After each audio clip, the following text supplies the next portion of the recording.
आज हमारे बीच के दलित लेखिका सुशीला टकभौरे मैम हैं और इनकी जो जीवनी है, इनकी जो आत्मकथा है शिकंजे का दर्द और बहुत प्रसिद्ध है। इसके अलावा नीला आकाश उपन्यास है, कविताएं हैं। तो इन्होंने विपुल साहित्य अभी लिखा है और अभी भी लिख रही हैं। तो आज पटना में ये मौजूद हैं, तो मैं इनका आज साक्षात्कार ले रहा हूँ। मैम, आपको सबसे पहले तो आपको वीपी मंडल पुरस्कार मिला, इसके लिए आपको बहुत बहुत बधाई और शुभकामना। और मैं आपसे बातचीत यह करना चाहूँगा कि सबसे पहले आपसे मैं आपकी आत्मकथा पर बातचीत करना चाहूँगा, उसके बाद फिर हम लोग सामाजिक और राजनीतिक पहलुओं पर आएंगे इसमें। तो मैम, आपने अपने आत्मकथा का नाम शिकंजे का दर्द रखा है, तो इसके पीछे क्या कारण था? ये विषय का अब आत्मकथा का जो शीर्षक तय करना था, सबसे पहले तो शिकंजा यही शब्द मेरे ध्यान में आ रहा था, लेकिन शिकंजा कहने से वो बात अधूरी लग रही थी कि शिकंजा यानी कई तरह के शिकंजे होते हैं। मेरे जीवन में या एक स्त्री, दलित स्त्री जीवन में जो एक वेदना होती है, प्रताड़ना होती है, हर दिन का एक संघर्ष होता है, वो सब मैंने तो सहेजी अपनी आत्मकथा लिखी है। लेकिन मैं चाहती थी कि उसका नाम इतना सटीक हो कि लोग उसके नाम से ही उसे जानें। तो इस विषय में काफ़ी विचार करने के बाद मैंने इस आत्मकथा का नाम शिकंजे का दर्द रखा है। वैसे इस आत्मकथा की भूमिका में मनोगत, जो मनोगत है लेखक का, मनोगत लेखिका का, उसमें मैंने इस बात को स्पष्ट किया है बहुत विस्तार के साथ कि शिकंजा यानी क्या, कैसे, कितने प्रकार के शिकंजे होते हैं। और एक मध्य प्रदेश की भूमि में जहाँ 1954 में मेरा जन्म हुआ था, 1960 में मैं पहली कक्षा में पढ़ने गई थी। तो जन्म के साथ ही, स्त्री होने के साथ, लड़की होने के साथ और दलित अछूत जाति की होने के कारण कक्षा में प्रवेश के साथ ही जो बातें एक प्रताड़ना के रूप में, एक बंधन के रूप में, एक दर्द के रूप में बार बार जिनका सामना करना पड़ा, तो उसी के आधार पे मैंने अपनी आत्मकथा का नाम शिकंजे का दर्द रखा है। अच्छा, आपने अपनी आत्मकथा में बचपन की कई बातों का जिक्र किया है, जिसमें स्कूल में भी आपके साथ जैसे पीछे बैठाने की बातचीत है कि स्कूल में पीछे बैठाया जाता था, या मास्टर साहब भी कुछ भेदभाव वगैरह करते थे इसमें। तो बचपन की और कुछ स्मृतियों को आप बता सकते हैं तो बताएंगे। अब बहुत सी बातें हैं, थोड़े से समय में सब बातों का जिक्र तो मुश्किल है, लेकिन स्कूल में पढ़ते समय, क्योंकि सभी सवर्ण के बच्चे जो साथ में पढ़ते थे, सहेलियाँ बनने के नाम पर भी बहुत कम लड़कियाँ मेरी सहेली बनती थी और मन में एक दुराव भाव था। उस समय हमारे यहाँ अछूत जाति के बच्चों को हरिजन यानी जाति के लोगों को हरिजन कहा जाता था, और हरिजन बोलने के साथ ही एक हमको अपने मन में अपनी जाति का बोध होता था।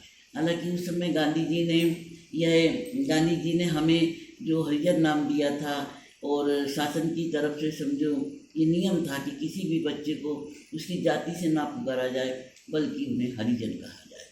तो ये हरिजन शब्द तो और एक प्रकार की गाली थी।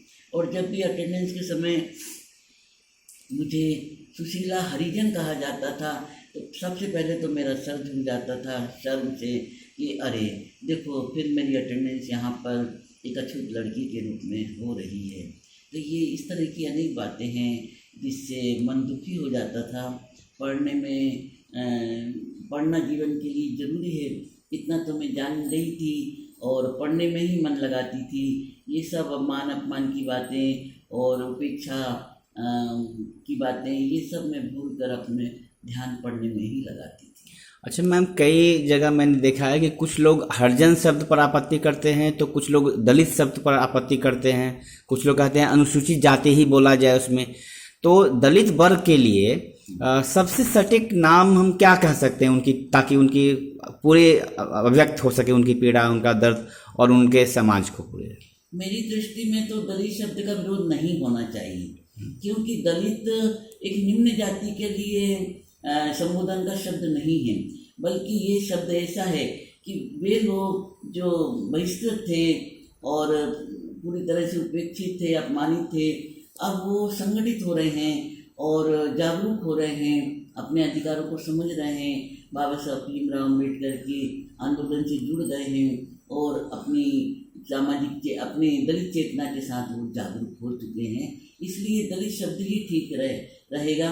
हरिजन शब्द तो बिल्कुल भी नहीं कहा जाना चाहिए, क्योंकि अक्सर जो देवदासियां हैं और ईश्वर के नाम पर जिनका विवाह कर दिया जाता है और पुजारी वर्ग या सवर्ण धनाढ्य वर्ग उनका देह शोषण करते हैं और उनसे जो उत्पन्न संतान है उनको हरि के जन, ईश्वर के संतान कहा जाता है। तो ये तो अवैध संतान वाली बात है, जो देवदासी के साथ देह व्यापार या जैसे वेश्या की तरह उनके जीवन को बनाकर और उससे उत्पन्न संतान के नाम को उत्पन्न संतान को दिया गया नाम है। हरिजन शब्द का मैं विरोध करती हूँ, ये गांधी जी द्वारा दिया गया नाम है। और दलित जो शब्द है वह अनुसूचित जाति जनजाति के लिए ही आया है। तो यह शब्द बाबा साहब अम्बेडकर के द्वारा प्रयोग किया गया है और इसमें जो चेतना है, सामाजिक चेतना, दलित चेतना और जागरूक होने की बात, तो इससे और ये शब्द, इससे मैं इसी दलित शब्द का समर्थन करती हूँ। और अब ये शब्द दलित साहित्य, दलित जन के रूप में विश्व स्तर पर स्थापित हो चुका है। जैसे दलित पैंथर या जैसे ब्लैक लिटरेचर, ब्लैक पैंथर, तो ये इसी तरह दलित शब्द भी उतनी ही निष्ठा और विस्तार के साथ वैश्विक स्तर पर स्थापित शब्द है। अभी दक्षिण में दलित शब्द का विरोध किया गया था कि कोई दलित शब्द का उपयोग नहीं कर सकता है, इस पर बैन लगाया गया था, लेकिन बहुत सी प्रतिक्रियाएं इस तरह चली कि अब वो बैन हटा दिया गया है और दलित शब्द को हम अपने लेखन में, अपने नाम के साथ प्रयोग में ला सकते हैं और यह हमारी पहचान बन गई है। अच्छा, जैसे बहुत सारे लेखकों को मैंने जब पढ़ा है तो उनका कहना है कि दलित केवल जो शेड्यूल कास्ट हैं उनके लिए ही इस्तेमाल नहीं किया जाना चाहिए, दलित का एक व्यापक अर्थ लिया जाना चाहिए जिसको दबाया गया, प्रताड़ित किया। तो वो पिछड़ी जातियों में भी उससे भी लोग हो सकते हैं या प्रकाश से भी ऐसे हो सकते हैं। तो क्या इस दलित शब्द को व्यापक अर्थ में लिया जाना चाहिए या जो शेड्यूल कास्ट हैं उनके लिए ही ज़्यादा शेड्यूल? तो चाहते हैं कि जितनी व्यापकता मिले हमारा विस्तार होगा, हम संकीर्णता से हटकर विस्तार से जुड़ना चाहते हैं। तो दलित शब्द केवल अछूत जाति के लिए प्रयोग में ना लाया जाए, बल्कि जो भी शोषित पीड़ित रहे हैं, चाहे वो ओबीसी वर्ग के लोग हों और अगर वो स्वीकार करते हैं तो, और जो महिलाएं शोषित पीड़ित रही हैं, मुस्लिम समाज का जो पश्माना वर्ग है उसके लिए भी, यानी एक ऐसा वर्ग जो दबाया गया, कुचला गया और अब वह जागरूक हो गया है, अपने अधिकारों को जान गया है, ऐसे सभी लोगों के लिए दलित शब्द का प्रयोग किया जाना चाहिए। अच्छा, दलित शब्द को क्या हम सर्वहारा या जो मजदूर वर्ग जिसको कहते हैं सर्वहारा, उसका पर्याय मान सकते हैं?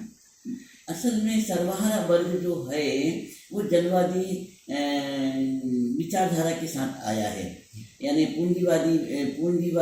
पूंजीपति लोग और सर्वहारा लोग। वहाँ पर जाति नहीं है, वर्ण नहीं है, बल्कि केवल पूंजी के आधार पर कोई जो धनाढ्य है वो पूंजीपति और जो गरीब है वो सर्वहारा। और ज़्यादा करके ये मजदूर वर्ग के लिए आया है। तो मजदूर वर्ग में उच्च जाति के लोग भी रहते हैं जो सवर्ण, अपने आप को सवर्ण मानते हैं और वो किसी भी तरह अपने को निम्न नहीं मानते। कई लोग चाहे वो भीख मांगे, चाहे मजदूरी करें, चाहे कितना भी निकृष्ट जीवन जिएं, लेकिन स्वयं को दलित कहलाना नहीं चाहते हैं। तो यहाँ जो दलित शब्द आया है बाबा साहब अम्बेडकर की विचारधारा के साथ जुड़ा हुआ शब्द है, क्योंकि बाबा साहब अम्बेडकर की विचारधारा से जो लोग जागरूक हुए हैं और जिन्होंने अपने अधिकारों को पाने का संघर्ष शुरू कर दिया है, ऐसे लोगों के लिए ही दलित शब्द आता है और वही सही अर्थ में है। सर्वहारा वर्ग अगर बाबा साहब अम्बेडकर की विचारधारा से जुड़ता है, सामाजिक चेतना से और अपनी आत्मिक चेतना से, और इस बात को स्वीकार करता है कि हम सब संगठन में एक हैं, बराबर हैं, तो जरूर वो भी दलित कहलाएं। लेकिन बाबा साहब अम्बेडकर जी की विचारधारा के विरुद्ध जाने वाले लोगों को तो इसमें नहीं जोड़ा जाना चाहिए। अच्छा, चलिए।